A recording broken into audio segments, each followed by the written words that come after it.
The Supreme Court on Tuesday granted interim protection from arrest to YouTuber Ranveer Allahbadia in connection with multiple FIRs filed against him for allegedly making obscene remarks during his appearance on the show India's Got Latent. The court, however, directed Allahbadia to surrender his passport, cooperate with the investigation, and refrain from airing any shows until further notice. A bench of Justices Surya, Kant, and N. Kotiswar Singh strongly condemned Allahbadia's remarks, describing them as perverted and dirty.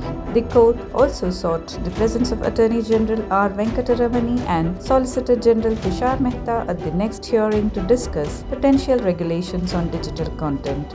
Additional Solicitor General Aishwarya Bhati was asked to convey this to the law officers. During the proceedings, Allahbadia's lawyer Abhinav Chandrachud argued that his client was facing threats, including acid attack threats, and attempted to draw a parallel with Nupur Sharma's case, stating that her remarks had been much worse. This comparison sparked significant backlash on social media, with critics questioning its relevance. The controversy has also drawn reactions from public figures, including singer B. Prag, who condemned Allahbadia's remarks as ghatiya and revealed that he had cancelled a planned appearance on the YouTuber's podcast. However, he later stated that genuine apologies should be considered, emphasizing the importance of forgiveness. Meanwhile, stand-up comedians and content creators criticized the urgency shown in Allahbadia's case, contrasting it with the lack of immediate action on issues such as the recent stampede